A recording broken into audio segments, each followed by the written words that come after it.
Assalamualaikum warahmatullahi wabarakatuh. Apa kabar anak-anak?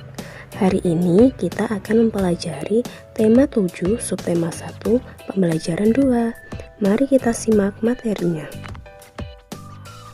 Yang pertama, kita akan mempelajari materi bahasa Indonesia tentang membaca dan membandingkan teks sejarah. Membaca dan membandingkan teks sejarah dapat dilakukan dengan membaca kedua teks yang memiliki kesamaan tema dan informasi dengan seksama.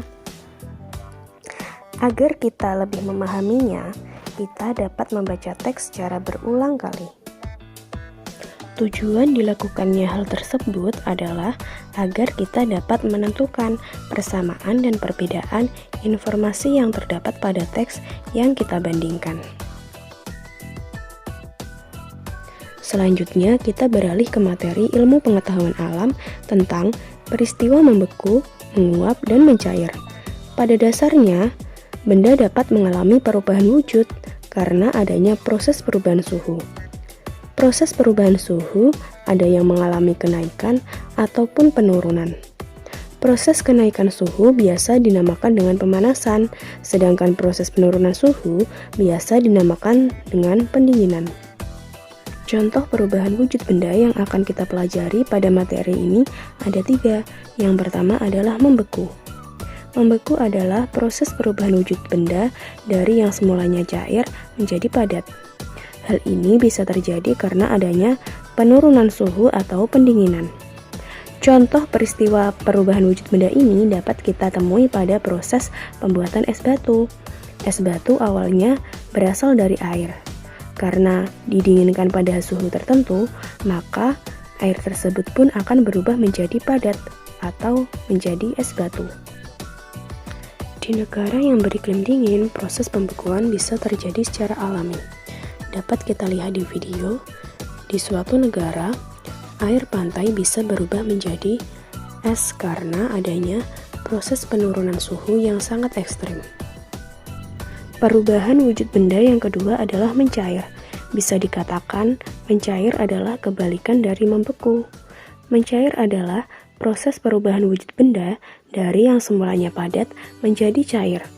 Hal ini terjadi karena adanya proses peningkatan suhu atau pemanasan.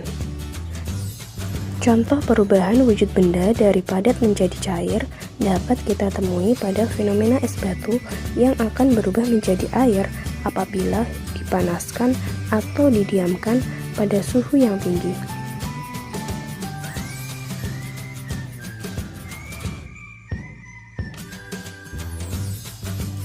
Contoh lain dapat kita temui pada mentega.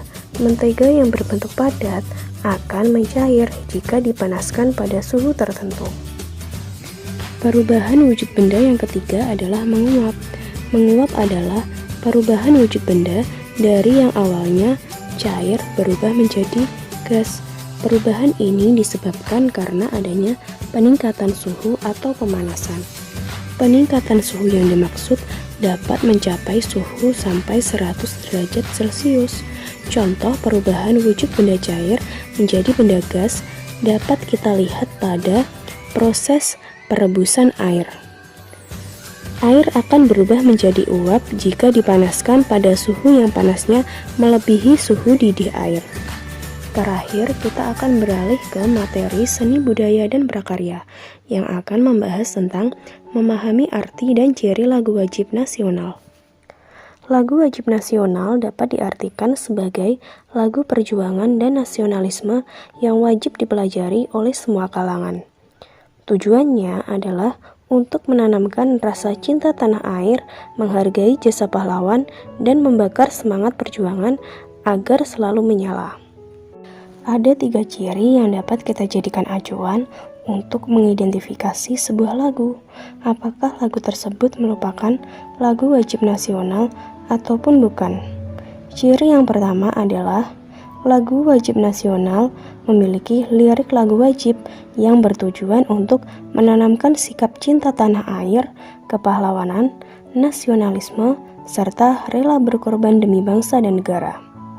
Ciri yang kedua adalah biasanya lagu wajib menggunakan irama yang penuh semangat dan atau berupa himne.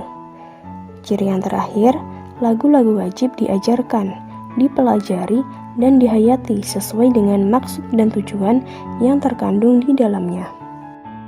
Ada banyak sekali lagu wajib nasional yang dimiliki oleh negara kita ini. Salah satunya yang paling terkenal adalah lagu Indonesia Raya ciptaan Wage Rudolf Supratman.